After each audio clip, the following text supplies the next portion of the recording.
I'm a philosopher.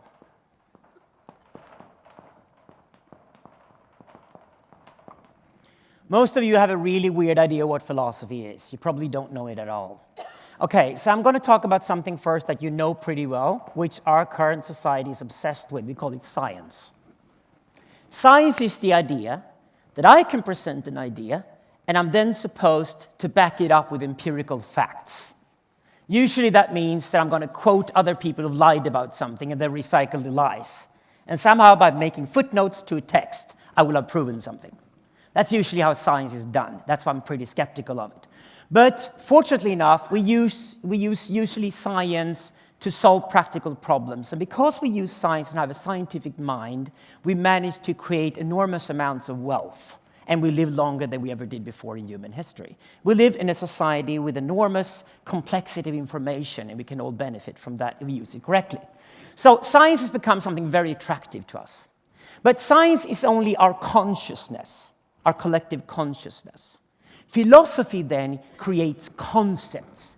And why I love doing philosophy is that when a scientist can only claim something when they dare to actually go out and talk about it because they think they got evidence for it, as a philosopher, I'm allowed to speculate. Philosophy is a speculative art. It's not a science. That means if a physicist says something terribly interesting that I like, I can go out and claim it as a philosopher and build a whole book based on that. And I love doing that. I love being a speculator. But beneath philosophy, this is not really the subconscious of our collective minds. No, beneath that is something that really is eerie, and it's called theology.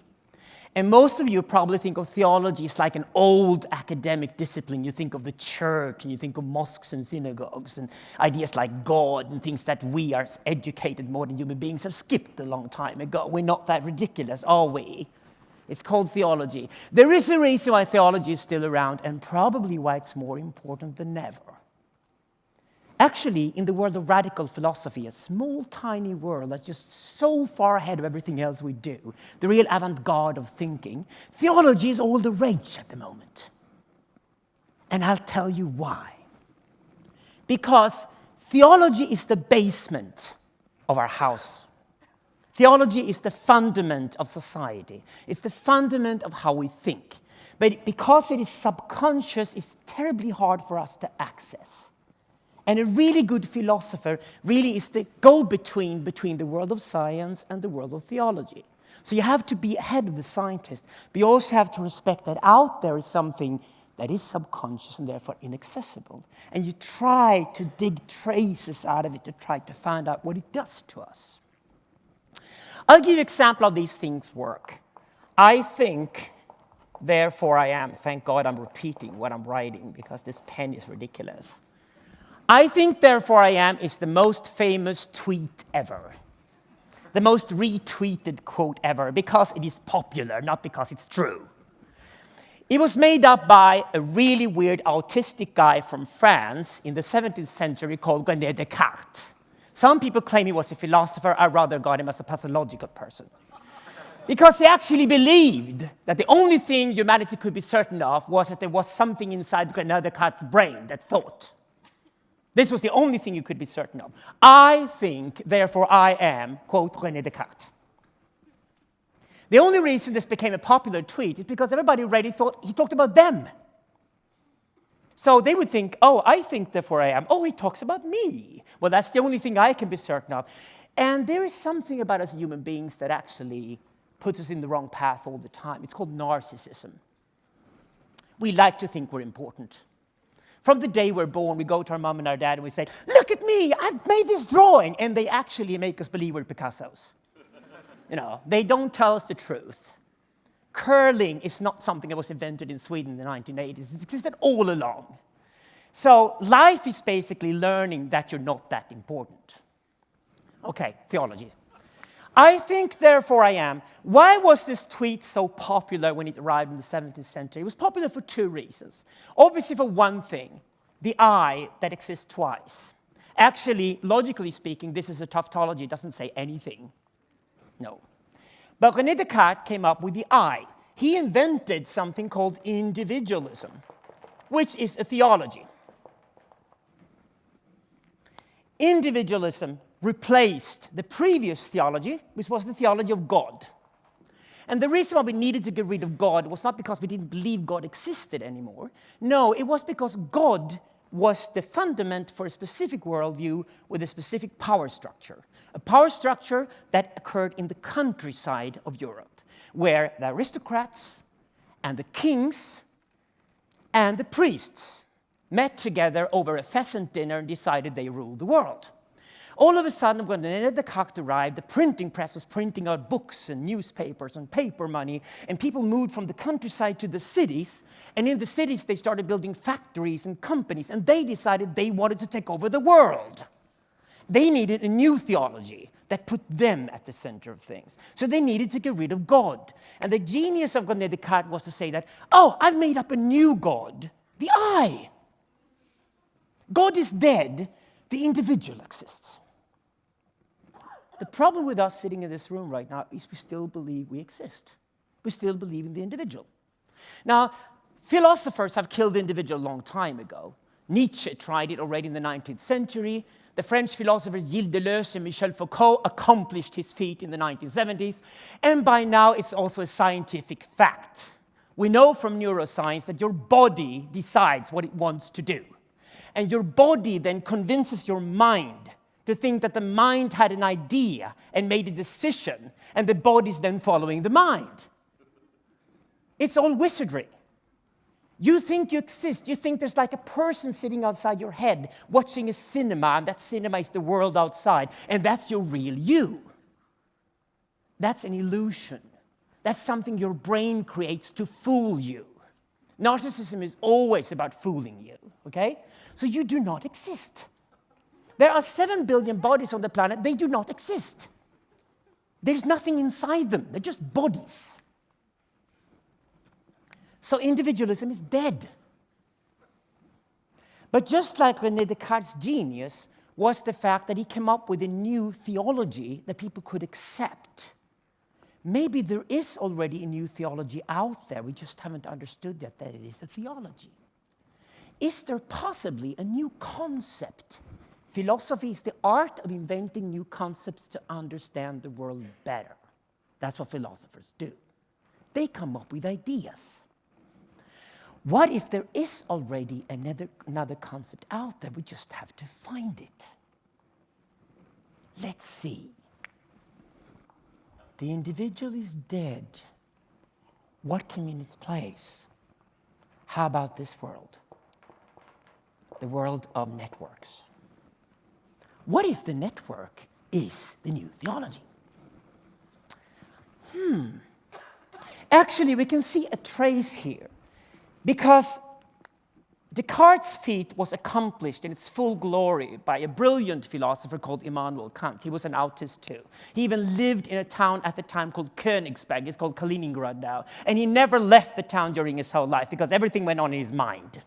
A perfect individual. And Immanuel Kant was a brilliant philosopher because he took Descartes' idea seriously and took it to its very conclusion. So he created individualism, and he decided that everything is about individuals, even physical reality is about individuals. So from him, we got the idea of atomism. And a friend of his in England that made up modern science, and he was called Newton. And atomism is the idea that the world consists of discrete units that have substance. And when you think about it, you probably think of the world exactly that way. It contains things. So Kant set up a brilliant philosophy that put the subject, the thinking I, against the object. The world is full of objects, the subject being one of them, but being superior to other objects because this subject could think. And because it's the only object that can think, it has the right to plunder and colonize and use and abuse the object as much as it wants to. No wonder the people who read Immanuel Kant colonized the world and created nation-states and plundered nature and built industrialism. Kant is the origin of industrialism, the origin of capitalism, the origin of the system we become used to over the next 300 years. And all political ideologies we've known so far have their origins in Kant. Conservatism, liberalism, and socialism all deal with the individual. The realization of the potential of the individual is where all political ideology up to this point have been. The conservative says the individual was fine. Now you're destroying the individual, we have to resurrect the individual. Martin Heidegger. That's conservatism. The liberal says the individual has enormous potential. The individual only needs to be set free in a market economy, and the individual will then explode with glory. The socialist says the current society is rotten. It's a rotten power structure. There's an upper class and a huge underclass, and the underclass are not given the potential to be individuals, so we have to take money from the rich people, give to the poor, and then the poor can finally become individuals. Social democratic Sweden. Now you see, all these ideologies are really one and the same ideology. Kantianism. Individualism. Now, if neuroscience has proven that the individual doesn't exist, oh my God, if Kantianism is all there's been so far, and the individual is dead because of neuroscience and nothing else, then maybe we should invent some new political ideologies that actually can capture the network. Let's go and see what the network really is. Nietzsche was a brilliant philosopher that came about 100 years after Kant in the 19th century. He went halfway. Nietzsche realized that these individuals only really have a meaning if they relate to another individual, and in turn that individual has to relate to another individual, or you can call these atoms in physics. An atom can only be an atom in relation to another atom, and that atom in turn is in relation to third atom, going on to fourth atom, going on forever and ever and ever. And because there's so many atoms, or so many individuals out there in the world, we can never really find the end of this line. So we have to accept that the only truths we can state are relative to a complex of objects. This is called relativism. It's a wonderful innovation. Nietzsche really took philosophy forward. And because of Nietzsche's idea that these things are relative to one another, scientists, again, following philosophers, scientists began to realize that maybe physical reality does consist of objects, but these objects are relative to one another. Enter Einstein and relativism in science. And about 50 years after Nietzsche, Einstein, another Germanic person, develops theories of relativism in science. And we have general relativity and we have special relativity. And it completely changed physics. So all of this comes out of Kant's revolution. Nietzsche took it forward. What if Nietzsche didn't go far enough? But wait a second. Didn't really Nietzsche construct a system of a network with objects in it? Well, there's one more radical move we can do that he didn't do. We can skip the objects. Oh, maybe there are no individuals. There are no atoms. We can skip them. There's only network. There are only nodes in a network.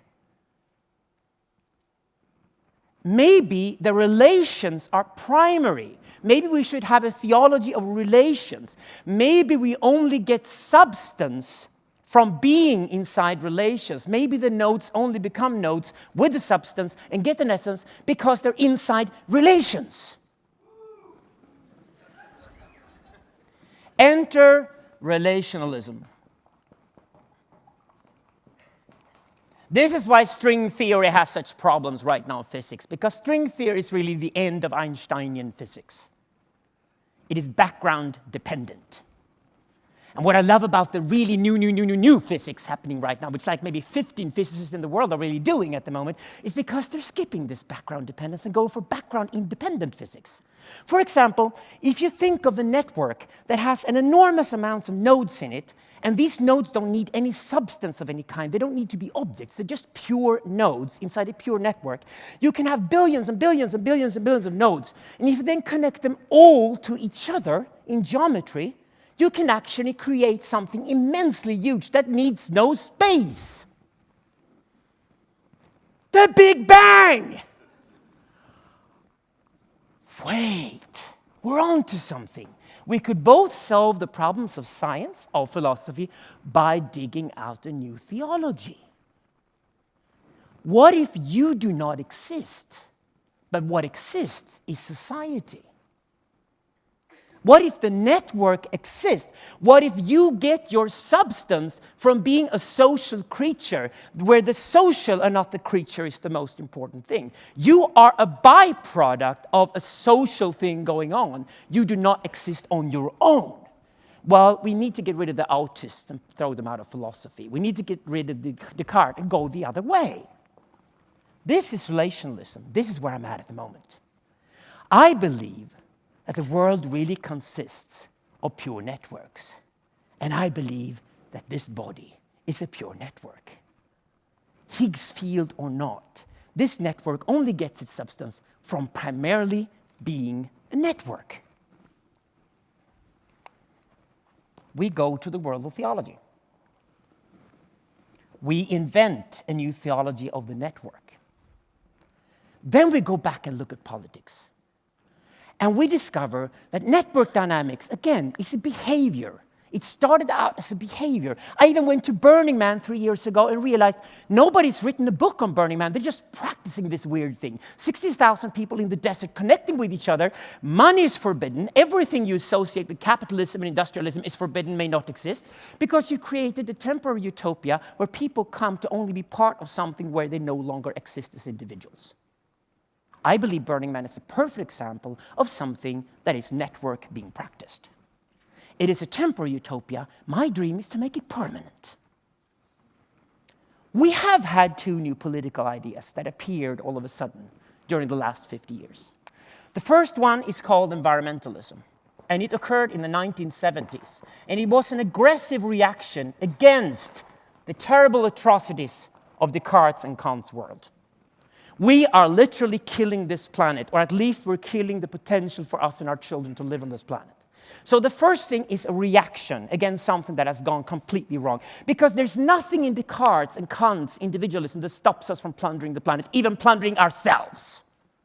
And if we're in any state at the moment, it's called hyper-capitalism, hyper-individualism. We no longer believe in anything else but the cynical possession of our own stuff. That was a very healthy reaction. But a new wonderful network suddenly appeared from out of nowhere and is conquering the world. 7 billion people on the planet are suddenly connected with each other, and that's called the internet. And over the last 10 years, a tiny little political movement has occurred, which we call the pirate movement. The pirate movement sees the internet and its potential as the only way to save the planet. The weird thing is that the pirates and the Greens don't talk to each other, because they don't know that they're 2 sides of the same coin. Because the pirate movement and the environmentalist movement are really 2 sides of one coin, which I call the networkism movement. The idea that the world is a network, God is a network, the body is a network, we are a network, and we're nothing outside of that network. Thank you.